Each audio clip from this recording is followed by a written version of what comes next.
네, 새벽 시간마다 함께 신명기의 말씀을 살펴보고 있습니다. 6장에서는 앞에서 계속 얘기했던 그 규례와 율례가 무엇인지에 대해서 이제 구체적으로 하나님께서 말씀하기 시작하는 것이죠. 앞에서 1절부터 9절까지는 이 크고 첫째 되는 계명이신 그 너는 마음을 다하고 성품을 다하고 힘을 다하여 내 하나님 여호와를 사랑하라 하시는 그런 말씀을 이야기하고 있습니다.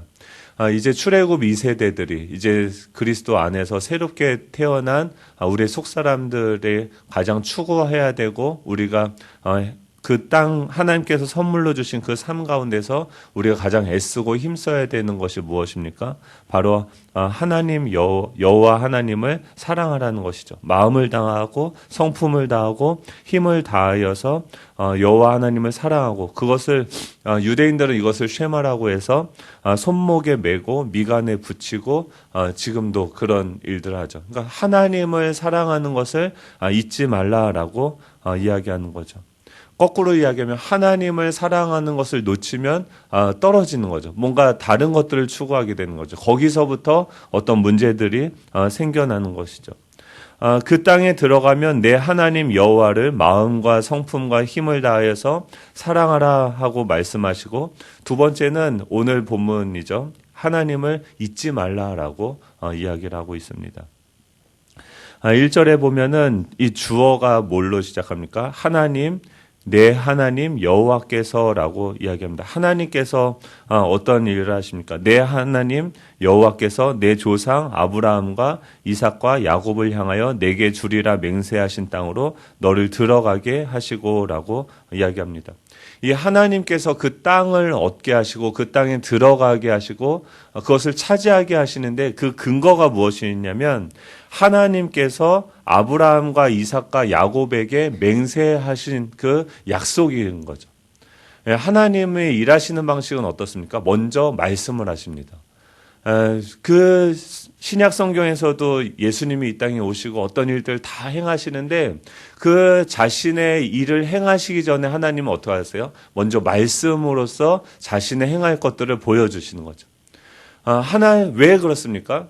이스라엘 만약에 하나님께서 말씀하시지 않고 이스라엘 백성들에게 은혜를 주신다고 하면 그 은혜를 경험하지만 이것이 무엇으로부터 되어진 것인지 알지 못하는 거죠. 여기서도 계속 뭐라고 얘기하시냐면 하나님께서 내게 주시라 맹세하신 땅으로 하나님께서 이미 말씀하신 거예요. 하나님은요 우리랑 다르죠. 하나님은 말씀하시면 그것이 그대로 되어지는 것이죠. 하나님의 말씀을 우리가 들을 때 우리는 지금도 한번 생각해 보세요. 가나안 땅이 지금 앞에 있어요. 가나안 땅을 이제 들어가야 돼요. 200만 명이나 되는 그 엄청난 사람들 데리고 그 땅에 들어가서 그 땅에 있는 거민들을 몰아내고 그 땅을 차지해야 되는 거죠. 그러면은 어떤 고민을 해야 됩니까? 지금 이스라엘 백성들이 그 땅을 차지하려고 하면은 어떻게 저 땅을 전략적으로 들어가고 어느 길로 가는 게 전술적으로 더 좋고 또 우리 중에 누가 가야 되는가 하면서 어떤 계획을 짜고 전략을 짜야 되는 지금 시점이란 말이에요. 근데 지금 하나님께서는 어떻게 그 땅을 들어가고 어떻게 차지할 것인지 이런 고민을 하고 있지 않으세요. 이미 이 이스라엘 백성들에게 벌써 뭘 얘기하냐면 너희들이 그 땅에 들어가서 차지하게 되고 얻게 되어지고 너희들이 배불리 먹게 되어질 것인데 그렇게 되어질 때에 너희는 잊지 말라라고 이야기해요. 그러니까 하나님은 이미 자신이 말씀하셨기 때문에 이미 그렇게 되어질 것이다라고 하나님은 보시고 그것이 하나님께서는 그게 현실인 거죠. 하나님의 말씀을 현실로서 보고 계시는 거죠. 그러니까 우리의 시점하고 전혀 다른 거죠. 하나님께서는 자신에게 말씀하셨어요. 이게 굉장히 중요해요. 이 말씀을 통해서 우리의 미래도 이미 결정이 되어져 있지 않습니까? 우리는 이 땅에서 어떤 삶으로 어떤 여정으로 하나님께서 인도하실지 우리는 잘 모르지만 우리의 결론은 어떻습니까? 새 하늘과 새 땅에 새 예루살렘으로서 하나님의 신부로서 아름답게 완성되어지고 영원토록 그곳에서 왕노릇하게 되어질 것이라고 주님께서 말씀하신 것이죠.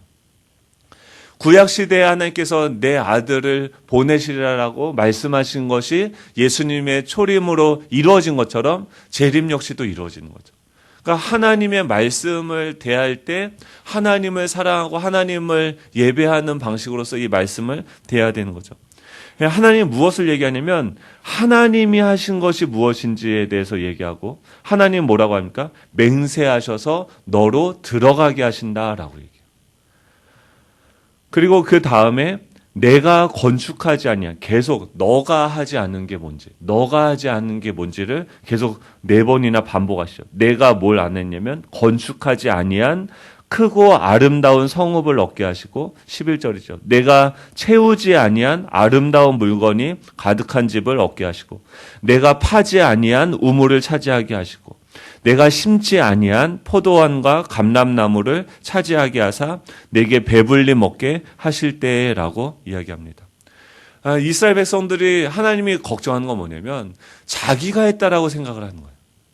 하나님이 약속하셨고 하나님이 들어가게 하셨고 하나님이 얻게 하셨죠. 크고 아름다운 성읍을 얻게 하시고 아름다운 물건이 가득한 집을 얻게 하시고 우물을 차지하게 하시고 포도원과 감람나무를 차지하게 하셔서 그들로 하여금 배불리 먹게 하시는 거죠. 하나님은 고민이 뭐냐면 지금 내가 이런 것들 다 주었는데 이 사람들이 그 출처가 어디인지를 잊게 될까 봐 걱정이죠. 오히려 우리는 그래요. 우리에게 이미 주어지지 않은 게 있죠. 하나님이 우리한테 다 주셨죠. 아멘이십니까? 2분 말씀하셨는데 다 주셨습니까? 안 주신 게 있죠. 저희들한테. 그 안 주신 거는 안 줘도 되니까 안 준 거겠죠. 그렇죠. 하나님은 전능하신데 원하시면 주실 수 있잖아요. 근데 안 주신 거는 안 줘도 되니까 안 준 거죠. 근데 우리는 뭘 생각하냐면 안 준 것만 생각해요. 성경에 보면 하나님은 오히려 걱정이 뭐냐면 내가 너무 많은 걸 줘서 걱정이거든요. 그 마태복음 10장에서도 제자들을 예수님께서 이제 마을로 보내세요. 보내시면서 뭘 주시냐면 예수께서 그의 12제자들을 부르사 더러운 귀신을 쫓아내며 모든 병과 모든 약한 것을 고치는 권능을 주시니라 라고 이야기하면서 그 제자들을 보내시면서 뭐라고 하면 전대도 너네가 가지지 말고 또 거기 가서 거저 받았으니까 거저 주라. 오히려 이 제자들이 거기 가서 이 예수님의 이름으로 나아갔을 때 이 사람들이 몰려들고 이 제자들한테 막 돈을 주면서 또 우리 집에 와서 너희들이 첫 번째 가는 그 집이 있으면은 그 집에 머무르지 더 좋은 집으로 초청하면은 글로 옮겨서 상처받게 하지 말라 하면서 예수님은 그 제자들을 보내시면서 뭘 걱정하냐면 이 제자들이 가진 것들이 너무나도 위대하고 엄청나서 오히려 그것 때문에 교만해지고 또 사람들에게 뭔가 갑질을 하게 될까 봐 걱정을 하시는 거죠. 우리가 걱정해야 되는 거는 그런 거죠. 지금 우리가 가지고 있는 게 무엇입니까? 우리가 하나님의 자녀된 신분을 가졌죠. 하나님이 우리 아버지가 되시죠. 그 하나님이 우리와 함께하고 계시죠. 여러분, 만약에 지금 대통령이 오늘 새벽 예배를 갑자기 예수 양남교회 새벽 예배가 좋대더라 하면서 오신다고 생각을 해보세요. 그러면은 그 대통령님은 뭐 그렇게 생각하고 쉽게 오실 수 있겠지만 그렇게 쉽게 되어집니까? 아니죠. 그러면 경호실에서 난리가 나겠죠. 어제 저녁에 미리 와서 이 근처 다 사전조사하고 또 군대가 와서 근처에 그런 것도 있죠. 하나님이 우리의 아버지가 되시고 우리와 함께하고 계신다는 것은 그런 것이죠. 우리는 그걸 너무 하찮게 생각하고 아무것도 아닌 것처럼 생각하지만 하나님께서 우리와 함께 움직이신다는 것은 이 주변에 엄청난 파장력을 일으키는 거죠. 근데 우리는 계속 뭘 생각합니까? 주변에 있는, 사방에 있는 사람들의 신들을 보면서 뭘 잊어버리냐면 내가 가지고 있는 이 소유를 누리고 소비하는 데 집중하면서 무엇을 잊어버리면 나로 하여금 이 땅을 얻게 하고 차지하게 하고 누리게 하시는 그 하나님을 잊어버리는 거죠. 지금 우리나라는 어떻습니까? 하나님께서 이미 많은 것들을 주셨죠. 근데 그것을 소비하고 그것을 누리면서 결국 무엇을 잊게 되었습니까? 우리가 사실 차지하고 우리가 얻게 했습니까? 아니죠. 하나님께서 선물로 은혜로 주신 거죠. 근데 그 하나님을 잊어버리는 거죠. 잊어버렸을 때 나타나는 증상이 무엇입니까? 바로 하나님을 시험하게 되어지는 거죠. 우리 12절, 13절인데요. 12절, 13절 같이 읽어볼까요? 시작.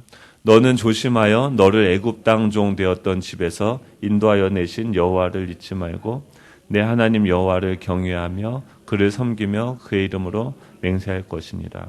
아멘. 우리는 이미 모든 것을 다 가졌음을 믿으시기 바랍니다. 저는 지혜가 없어요. 근데 저와 함께하고 계신 주님은 지혜이시죠. 저는 생명이 없어요. 하지만 저와 함께하고 계신 주님께서 생명이시죠. 저는 사랑이 없어요.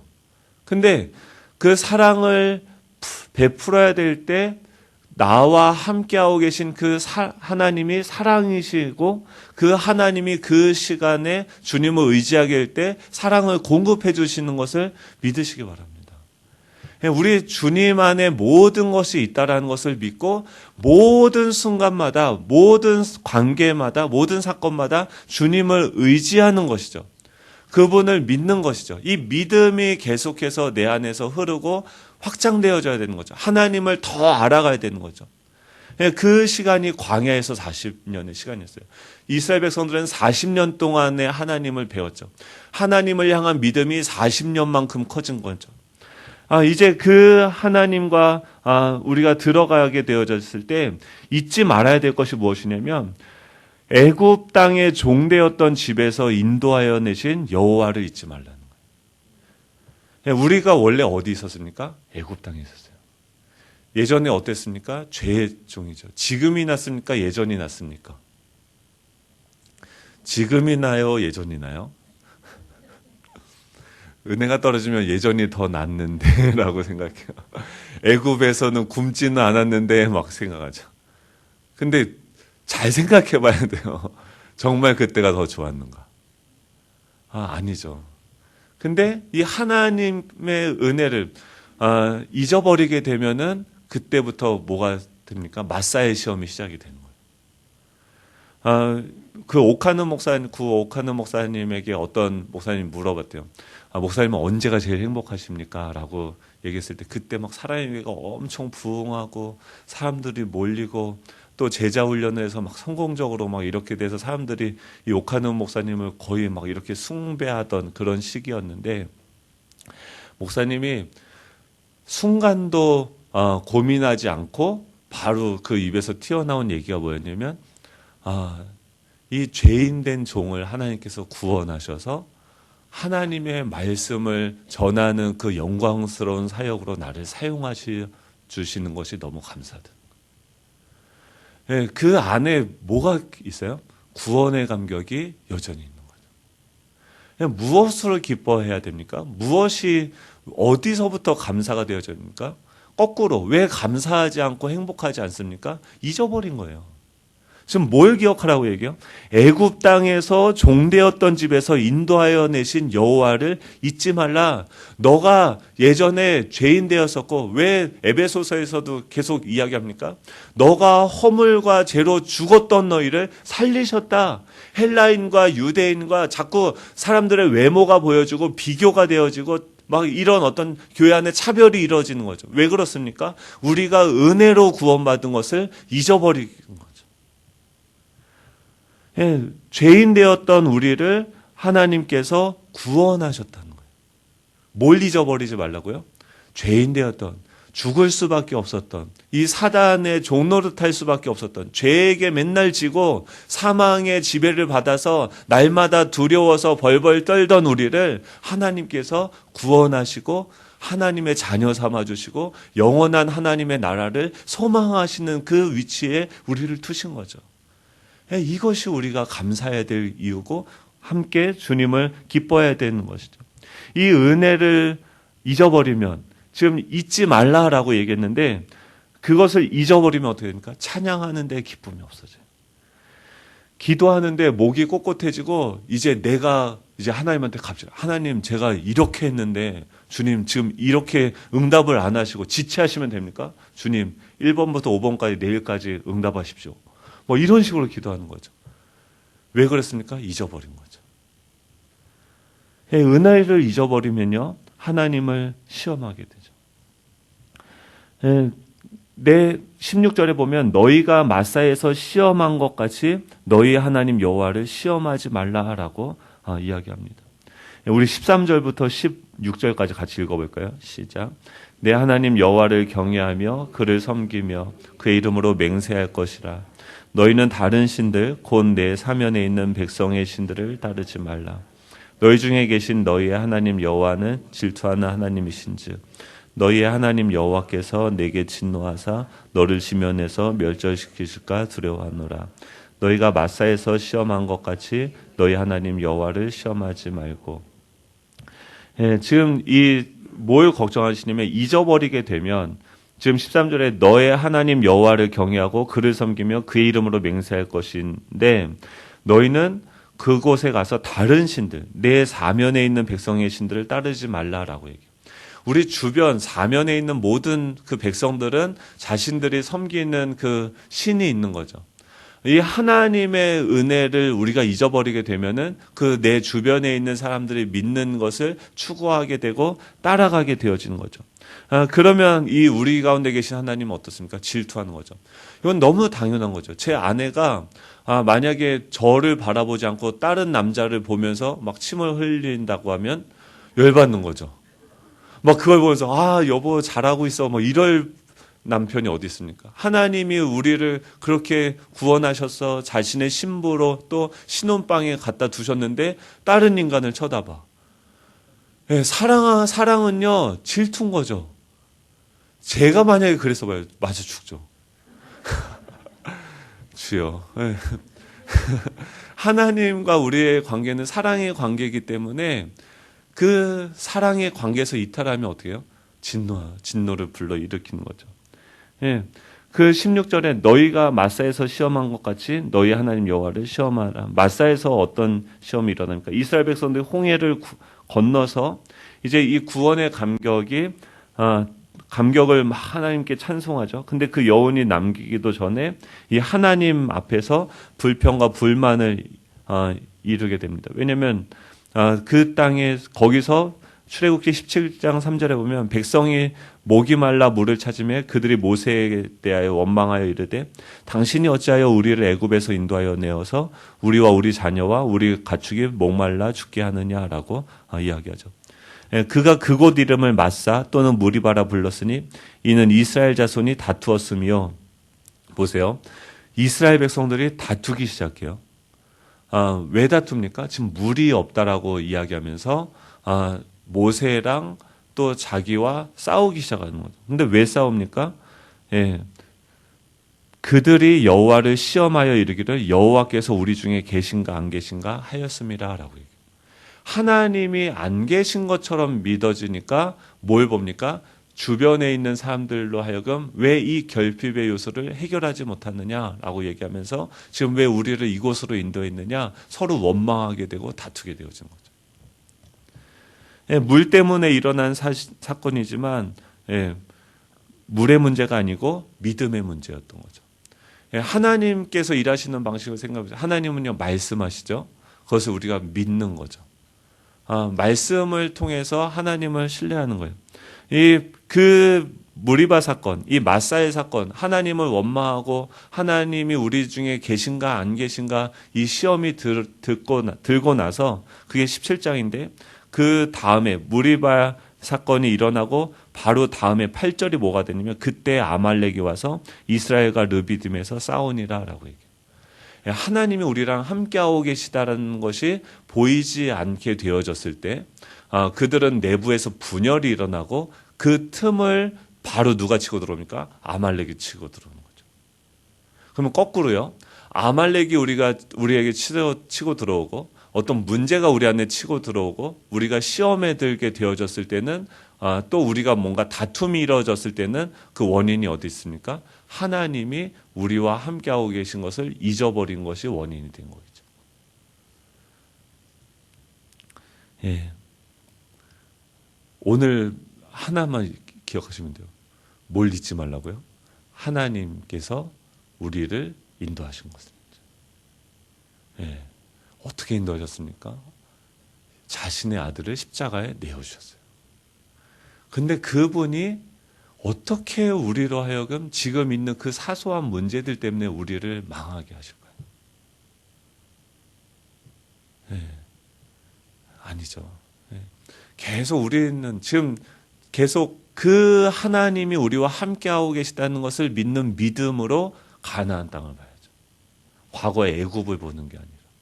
예, 그 땅을 향해서 들어가면서 우리가 걱정해야 되는 것은 어떻게 차지해야 되는가, 뭘 해야 되는가 이걸 고민하는 게 아니라 나와 함께하고 계신 분이 어떤 분이신지를 날마다 더 풍성하게 알고 믿고 누리는 거죠. 그리고 어떻게요? 그분 손 잡고 걸어가면 되는 거예요. 예, 아멘이십니까? 예, 그리고 더 나아가서 뭐라고 얘기합니까? 우리 자녀들에게. 20절에 보면 후일에 내 아들이 내게 묻기를 우리 하나님 여호와께서 명령하신 증거와 규례와 법도가 무슨 뜻이냐 하거든. 이제 자녀들이 궁금한 거예요. 아빠는 왜 맨날 걱정도 없고 왜 맨날 기쁘고 왜 이런 상황인데 아빠는 하나님을 막 찬양을 해? 왜 그래? 라고 물어보는 거죠. 자녀가 우리를 통해서 뭘 보는 거예요? 하나님을 보게 되는 거예요. 믿음이 우리 안에서 충만해야 돼요. 하나님에 대한 지식이 더 확장이 돼야 돼요. 하나님을 하나님 되시게 우리가 알아야 되는 거죠. 그리고 그것이 믿어지게 되면 그것이 자연스럽게 어떻게 됩니까? 우리 다음 세대까지 흘러가는 거죠. 우리가 해야 되는 것은 자녀를 어떻게 믿게 할 것인가? 너 교회 안 가 죽을래? 용돈 줄게? 이게 아니에요. 우리가 먼저 믿는 거예요. 우리가 먼저 누리고 그 하나님을 예배하는 거죠. 예, 그 우리를 구원하신 그 하나님께서 우리와 함께하고 계심을 잊지 않고 또 믿음으로써 우리 자녀들을 세워가는 저와 여러분이 되면 좋겠습니다. 기도하겠습니다. 하나님 감사드립니다.